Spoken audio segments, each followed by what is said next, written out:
Olá para você que nos acompanha, Deus, a Bíblia e a Ciência 2025. Nós vamos trazer, ao longo deste ano, muitas informações. Fique ligado, fique atento nos nossos vídeos, que estarão no YouTube, no site rondalinhares.com.br, na rádio 87.9, no Ronda da Cidade, e tudo isso com Gerson Pereira. Tudo bem, amigo? Tudo bem, José. Tudo bem, pessoal? Vamos continuar nossos diálogos, né? Claro.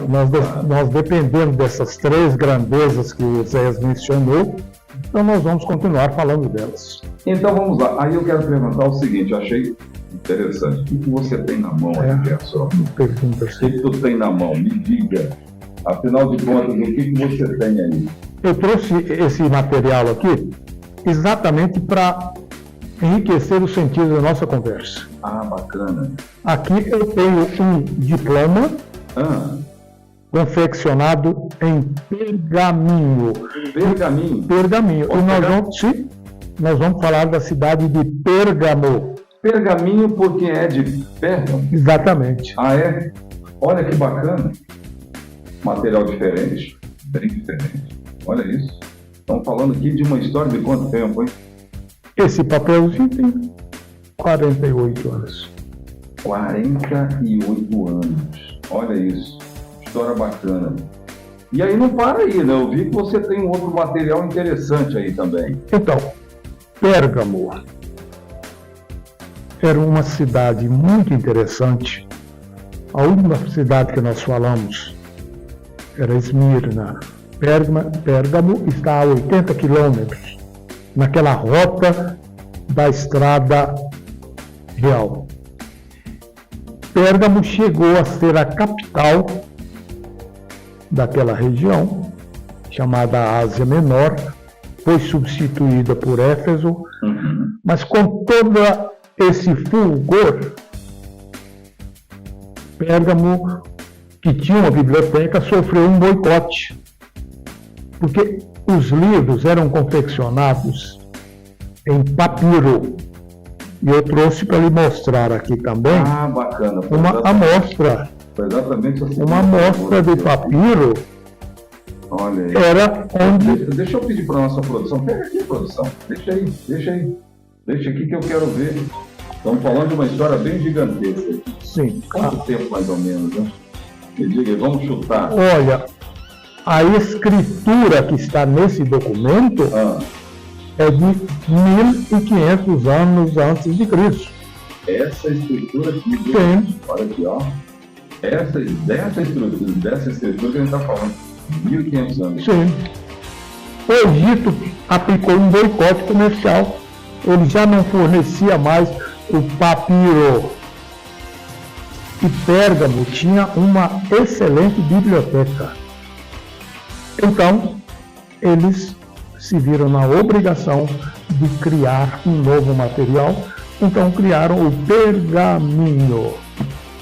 Criaram então o pergaminho, bacana.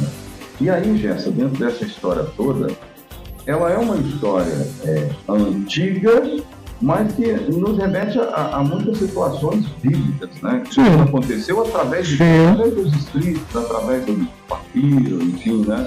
Exatamente.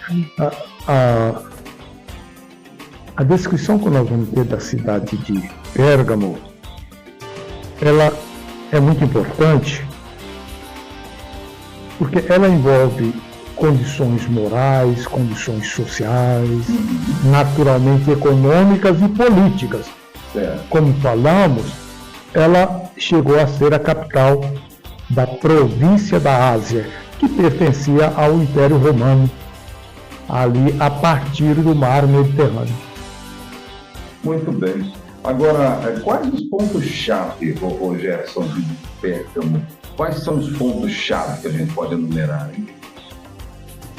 Então, se nós pensarmos nas condições sociais, Pérgamo era uma cidade vaidosa. Era uma cidade que chamava atenção. Entendi. Ela estava construída numa elevação, numa colina que tinha 300 metros de altitude. Portanto, ela era uma cidade pomposa, vaidosa. Agora, Oséias, qualquer sociedade não cresce em um só artigo. Ela cresce como um todo. Claro. E cresce na idolatria também. Pérgamo abrigava um famoso templo de Zeus, que na mitologia grega era o deus superior, era o deus maior, o deus pai de todos os deuses.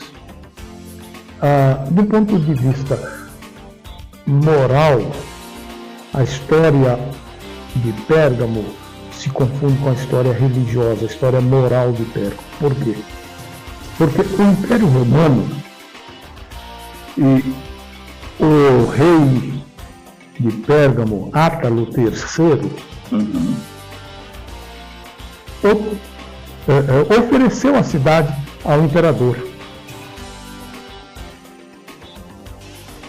E praticava-se o culto à moda romana, o culto a Zeus. Tem muito detalhe, Oséias. Eu vou ter que adiantar um pouco para falar um pouco dessa historicidade da cidade. O culto religioso era feito com bacanais de prostituição, luxúria,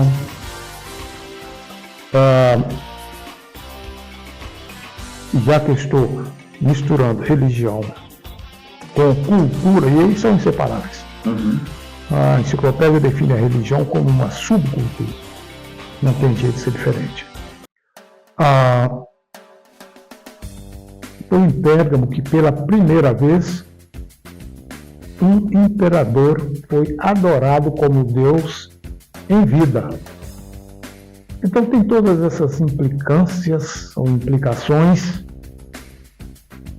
e é por isso que você vai ver na leitura dessa terceira carta que Pérgamo é chamado onde habita o trono de Satanás. Exatamente. Então havia uma mistura de lenda grega, mitologia grega e imperialismo teológico, se pudesse dizer assim, de Roma. Eu posso seguir aqui te perguntando exatamente isso. Como interpretar o trono de Satanás? Quando a gente lê a Bíblia, esse texto, ele faz parte de um todo, faz parte de um contexto. O trono de Satanás, de acordo com o profeta Isaías e o profeta Ezequiel, é uma tentativa do inimigo de Deus de se tornar um rival à altura do próprio Deus, uma ameaça à remoção do próprio Deus do seu trono. Então, quando aparece, você sabe muito bem, você está falando do topo do mundo. Era Roma com a cultura helenística. Quando você tem um Deus que está nesse topo, é um concorrente do Deus do céu. É o trono de Satanás. Trono de Satanás, entendi. Agora, o que significa então a doutrina de Balaão e Nicolaítas? Então, o Balaão, a história dele está no 4º livro de Moisés. Moisés escreveu 5 livros com o nome de Pentateuco, Penta de grego, Penta, 5. E o 4º livro chama Números, e lá tem uma história de Balaão. Balaão era um profeta, um falso profeta, que foi contratado por um rei daqueles que existia ali na Canaã, o rei Balaque, mas ele não conseguia amaldiçoar o povo. Então ele resolveu fazer um curto-circuito, levando as pessoas a se prostituírem Os hebreus saíram para se prostituir com o povo de Balaque. E isso ofendeu a Deus, porque mixigenou a crença e o sangue. O povo hebreu era um povo puro. Na verdade, o nome hebreu deve ser derivado de Éber, que é um neto de Sem, filho de Noé. Então, assim, muito próximo do recomeço do mundo. Esse povo hebreu é que tinha que se manter puro. Tinha que se manter puro. Então, ali houve essa mescla. E isso ofendeu a Deus, porque fugiu do propósito dele. Os nicolaítas foi uma versão da corrupção moral religiosa que surgiu, que existiu na época em que João escreveu o Apocalipse. Muito bem. Para a gente fechar, então, o que a gente falou e das informações que a gente trouxe, nós estamos falando de heresias que vieram invadir o cristianismo, se a gente olhar com a visão também de hoje, Gerson. Sim, porque quando nós olhamos a história, comparando a evolução do cristianismo, Pérgamo está no estágio número 3. Pérgamo sai da perseguição de Diocleciano e agora essa perseguição de Diocleciano foi feita à igreja de Tiatira. E agora entra num período de arrefecimento dessa perseguição. Nós vamos chegar ao 4º século, onde Constantino contamina o cristianismo com o paganismo. É muita coisa, Zé. Nós, possivelmente, quando a gente acabar essa série, a gente volta a esses detalhes para entender o que foi que aconteceu.